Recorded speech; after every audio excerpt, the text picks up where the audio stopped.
today marks the start of Alcohol Awareness Week. Now, for most of us, alcohol is something that's ingrained in our social lives. Yet, despite the many news stories and research telling us it's not good for us, data from charity Drink Aware has found that less than half of 40 to 64-year-olds, that's the age group most at risk of alcohol-related health problems, have tried to reduce their drinking, even though they agree cutting back is a good idea. I mean, it's one thing to sort of know it in theory, and it's even one thing for a friend to sort of maybe mention that you're drinking a bit too much.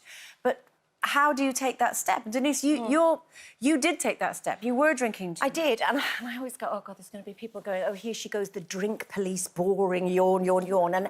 And that's the one thing that I am absolutely not the drink police. I haven't surrounded myself with sobriety, otherwise I wouldn't have the drunk friends that I do. But Lincoln and I have been sober for 7.5 years because we were in a very, very, very bad place. My favourite saying is, alcohol is the only drug that you have to apologise for not taking. And that is really the truth. It's very difficult when you stop drinking because people in the friendship circles that we have, don't want you to stop. Because it shines a mirror up to the fact that they're drinking a bit much, and also if you are the life and soul. But of course, I was the life and soul to a degree, but they didn't see the depression and the heartache and the anxiety and the going straight to work. You know, coming here sometimes straight from a night out because I couldn't stop, and I was self-medicating, and I was in a terrible, terrible place. The only good thing that ever came from drink is that I met Lincoln at 6 o'clock in the morning in a nightclub. I mean, that's going to show you where we were, and that we gave up together. But my one regret, I have a few regrets in life, is that I didn't give up earlier. And we said about, would you tell a friend if they were drinking too much?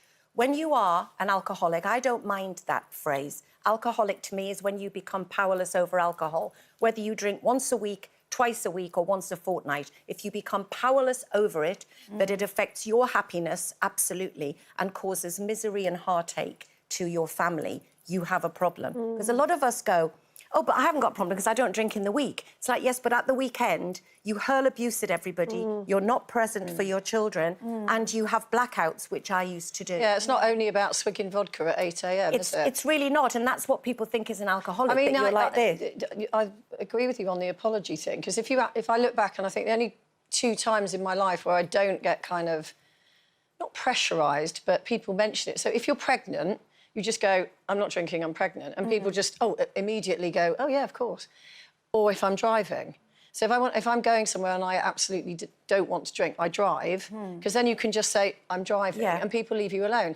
Otherwise, there is this... It's not so much like a real pressure, but they will go... in their They will say, are you sure you don't want to drink? Are you sure you don't want to drink? Oh, go on, are you sure you... Yeah, and that's what my Steve's going through at the moment, because he comes from a real drinking family. And I say that in a really good place. They're really sociable people. Do you fancy a drink? They're the first ones. You go and fancy a drink, and that's all absolutely fine. But he's got to the stage at 54 where actually he runs his own business and he gets terrible headaches. And if he does have that one more drink too much, it wipes out his whole day. But I can't, and I don't come from a culture of drinking because my family don't drink, but watching it from the outside, he is made to feel really bad, he's a party pooper. You're not having fun if you're not having a drink, Steve. Well, that's right, what you said about culture as well. It's about what sort of ingrained in you. And the thing is, it's all about our advertising as well. If you look at everything, it's all a cheeky little wine. It's wine o'clock somewhere in the world. It's Prosecco time. It's Pimm's o'clock. It's all over the place, you know. And again, control drinking. I absolutely wish that I could be somebody that could get a little bit merry on a couple of glasses. Then leave it. But I couldn't. But I've also got a lot of, again, going back to this thing about would you tell a friend? When you have a problem, the people who love you and are being affected by your drinking and seeing you being affected are the ones who will tell you you have a problem, but you don't want to hear it.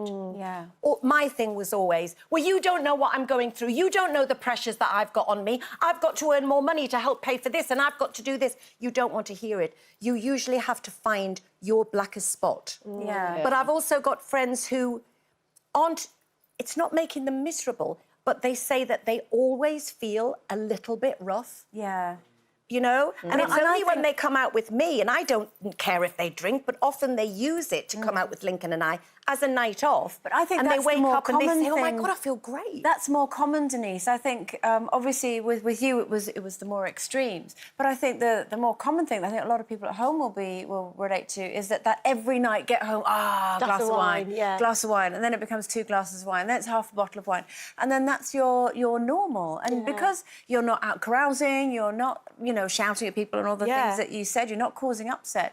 You're just making yourself just that little bit numb But to it's take the a edge terrible off the day. depressant. In a recent episode of depression that I had, my illness does test my sobriety.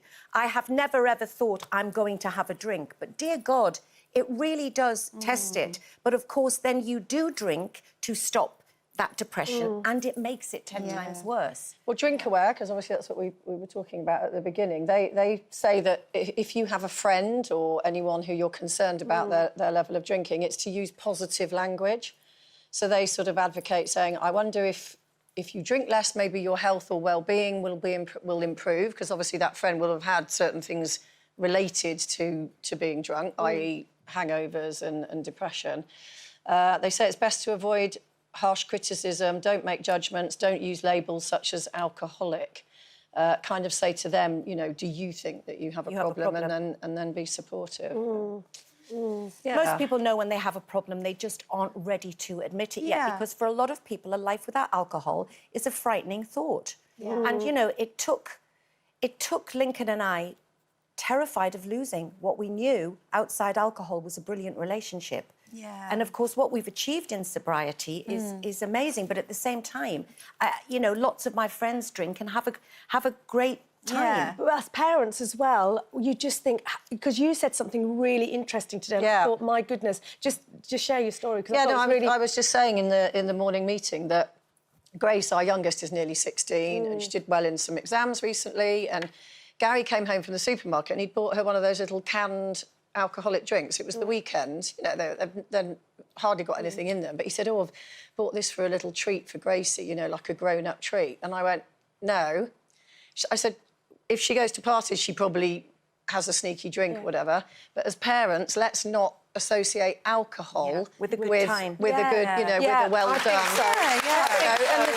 He straight away, he just went, he was just being nice, he said, I didn't even think about that. So in the bin it went. Yeah. Well, if you're unsure that whether you're staying in the low-risk guidelines, Chief Medical Officer for the UK recommends drinking as little as possible, but that both men and women should drink a maximum of 14 units of alcohol spread evenly across the week. So what that is 6 medium glasses of wine, and that's at a 175 ml measure, or 4 large glasses of wine. Now, this is per week. Now, if you think about our wine glasses, we glug, glug, glug, glug, glug, sort of fill it up and think that's a glass of wine. 9 times out of 10, that's nearly a third of a bottle of wine per glass, or 6 pints of beer.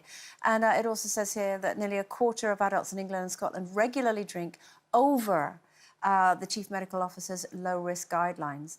I think as well that when you are using it just to get that kind of comfortably numb feeling, and I've been there, when I've been through dark times in my life. I always know when things aren't going great if I open the fridge door and it clinks a little bit because there's a few bottles, and like right now I don't even think about it. If I fancy a glass of wine, we have to go out and buy some because we don't we don't deliberately not have any in. We just don't happen to have any in. But I get it. I do understand. People say to me all the time, do you miss it? I don't miss it at all because of the dark place that we were in. And I can be around alcohol. You can't not be around alcohol in this world. In every supermarket, you're around alcohol. I just can't be around my drunk friends because I want to punch them.